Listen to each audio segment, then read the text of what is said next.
Patuloy pa rin na nakakaranas ng malalakas na ulan at hangin ang Baguio City ngayong araw. At dahil dyan, 100 pamilya po ang nananatili pa rin sa mga evacuation centers.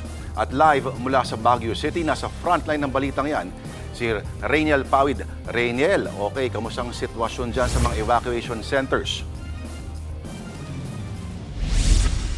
Lord, marami pa rin nga sa ating mga kapatid yung nais manatili sa evacuation center dahil nga simula pa kagabi ay wala na rin puknat yung pag-ulan dito. Ito rin yung isa sa mga dahilan o pangunahing dahilan kung bakit nga gusto pa nilang mag-extend o gusto pa nilang mag-extend doon sa mga evacuation center dahil nagbabala na rin yung mga local official sa posibilidad ng paglambot ng lupa at magtuloy-tuloy nga ito dito sa erosion o doon sa mga landslide o rock slide. Karaniwan kasi dito nga mountainous area, yung mga barangay area na nandoon malapit sa creek at malapit doon sa mga slope ay agad na ngang pinalikas 2 days ago pa.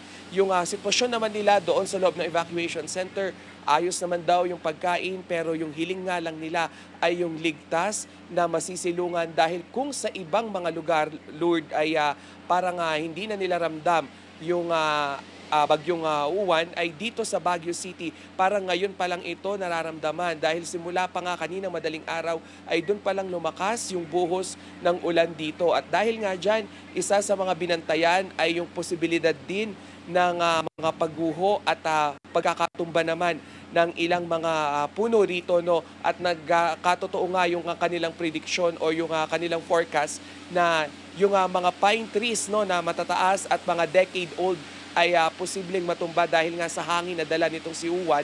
Sa ngayon, sa latest count ay hindi bababa sa 10 yung puno na nabagsak simula pa kaninang 12:00 na madaling araw. At kanina binisita rin natin yung ilan sa mga lugar at sabi nga nung ilang mga kapatid natin dito ay mabuti na lamang daw at hindi nga direkta itong natumba doon sa kanilang mga bahay. Nakakadagdag pa sa kanilang pag-iisip, Lord, kagabi ay nung naririnig na lamang nila yung impact doon sa nung impact ng pagbagsak ng mga puno dahil wala rin sila magawa, hindi rin sila makalabas dahil magsi 16 hours na rin na walang supply ng kuryente dito sa Baguio City. Balikan naman natin yung ilan sa ating mga kapatid na nanatili na lamang sa kanilang bahay o hindi na pumunta sa mga evacuation center. Inikot natin yung mga accommodation for rental dito at yung ilang mga hotel at yung ilan nga ay kahit masakit daw sa bulsa, pinili na lamang na pumunta nga sa mga hotel para magkaroon sila ng power supply dahil inaalala rin nila yung mga kamag-anak nila na nag-aalala dahil nga mataas yung itinaas na storm signal dito kahapon na nasa number 3 at 4. So sa ngayon, yung ilan kahit nga budget na, mas mabuti na rin na safe sila dito nga sa mga accommodation establishment gaya na lamang ng mga hotel. Lord. Alright, maraming salamat sa iyo. Rainiel Pawid, nag-uulat mula sa syudad ng Baguio.